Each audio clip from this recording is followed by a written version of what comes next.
This bridge rises above the water.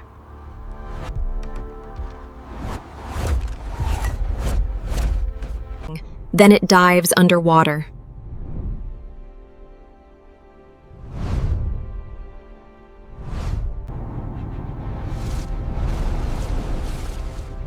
And then it rises back up again.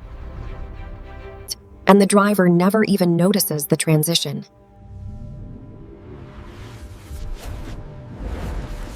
Every transition point had to move like water itself, without ever actually breaking. So how do you build a single, continuous crossing that goes up, down, and back up again, without anyone feeling the... Before it can feel seamless, this crossing has to be built in 3 completely different ways, by 3 completely different teams. Every piece of this crossing has to reach the fjord before any of it can start connecting. The section that will eventually dive underwater starts as a giant concrete cylinder, cast right at the water's edge. Every batch has to hit an exact balance, heavy enough to stay stable, light enough to float exactly where it is supposed to before it is sunk. Meanwhile, the surface sections need something completely different. Steel built for wind and weather, not water pressure. This exact joint has to flex, slightly, every single time the road transitions from surface to underwater and back. Each tube section here will eventually carry traffic underneath an entire fjord. Before anything is built, they have to know exactly where the fjord is shallow enough for a surface bridge, and where it is deep enough to need. Each steel section here will eventually carry traffic high above the water, on either side of the dive. 2 completely different kinds of material, from 2 completely different processes, converging on the exact same fjord. The material has arrived. Now it has to become one single, continuous crossing that never once feels like 3 different bridges. Before anything is built, they already know exactly where each of the 3 stages needs to begin and end. The very first foundation goes down exactly where the fjord is shallow enough to support it. The first pier of the surface section stands up, the beginning of the part of this crossing people will actually see first. Section by section, the part of the bridge people will actually drive across in open air starts taking shape. Before it carries a single real car, every span section has to prove it can carry weight. It has not even met yet. This is the exact spot where the road stops being ordinary and starts becoming something else entirely. While the surface span rises above the water, an entirely different section is taking shape at the dry dock, the part that will eventually go under it. Every section has to be completely watertight before it is ever allowed near the fjord.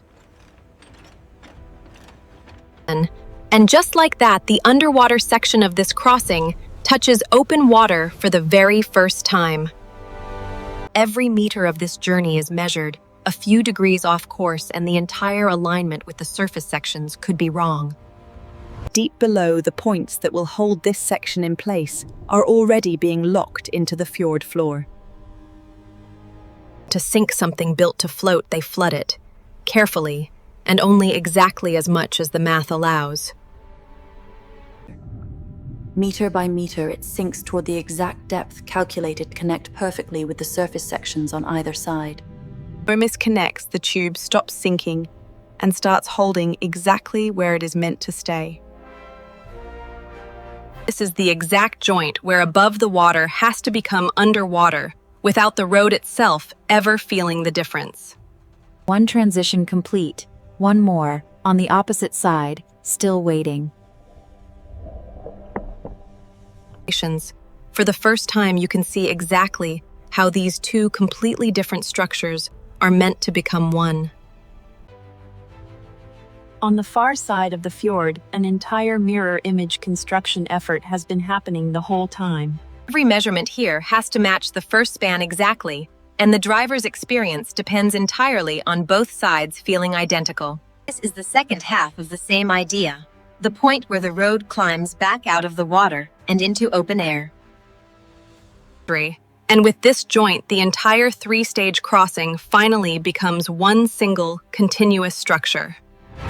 The very last bolt on the very last joint of a crossing that goes up, down, and back up again. An entire fjord, now crossed by a single road that rises, dives, and rises again. Inside the underwater section, an entirely ordinary road quietly takes shape. Even the texture of the road has to match exactly, or the driver would feel the difference immediately. Even the lighting has to change gradually enough that a driver's eyes never have to adjust suddenly. Halfway across, and every single transition so far has worked exactly as calculated. Above, the fjord can turn violent in minutes. Below, none of that ever reaches the section that matters most for stability. When the weather clears, and the work continues exactly where it left off. Hundreds of sensors like this one will constantly monitor every stage of this crossing for decades to come. The joints carrying the most stress get extra strength, and no driver will ever notice. Even fresh air has to travel through the one section of this crossing that is entirely underwater. Even from a distance, you can just make out exactly where the road disappears beneath the water. Every joint that makes this feel seamless still passes through very careful human hands. Building something that exists in three completely different environments means three completely different sets of safety rules. Before anything drives across for real, and the entire sequence gets tested digitally, stage by stage. After all of this, only one final gap remains before the entire crossing is whole. And with that, the entire three-stage crossing is finally completely connected. From up here, it is strange to look down and know the road just keeps going, straight into the water. Every fitting must shine, not just for beauty, but to prove every stage was finished with the same care. For the first time, this entire crossing can be monitored, stage by stage, from a single control room. Before any real driver ever crosses, a test vehicle makes the very first complete journey.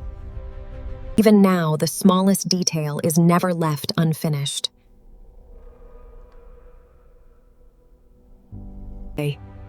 One by one, the vessels that built this crossing now scatter, back to wherever they came from. Above, the fjord looks exactly like it always did. Below, and on both shores, everything has changed. After all of this, buoyant concrete, precision steel, and constant testing, it stands complete. To the Darwins. No matter which stage a driver is on, there is always a way out within reach. The station tracks conditions above the water, even though the calmest part of the crossing is the one entirely beneath it. Here, emergency response is not a formality, and it is tested across every single stage until everyone can do it without thinking. Even the moment where the road disappears underwater gets its own place for people to stop and actually watch it happen. Even the point where everything connects gets finished with the same care as the rest of the crossing. A small plate, marking the exact point where a road first learns to become something else entirely. After all of this, surface steel, submerged concrete, and a single connected idea, an entire before it is ever declared finished and every single stage is checked, meter by meter, one final time. Confirmed. The reading is clean. For the first time, someone is officially watching this entire crossing, all three stages, from a single room. And somewhere beneath the water, its exact condition is still being measured. Every single moment. Every light, checked and working exactly as designed across every single stage. Every utility here now runs continuously across a route that used to require driving all the way around the fjord. One last walk across something they spent years building, through every single stage, before it belongs to the drivers who will actually use it. Everything is ready. Everything. Except the first real drivers. Every last detail confirmed before the very first car ever approaches. Every calculation, every transition, every joint, approved, one final time. For the first time, the crossing opens to the public. The very first official crossing begins. Up, about to go down, and eventually back up again. And exactly as designed, and the transition happens so smoothly, the driver's expression never changes. For a few minutes, this car is driving underneath an entire fjord, and it feels like nothing at all.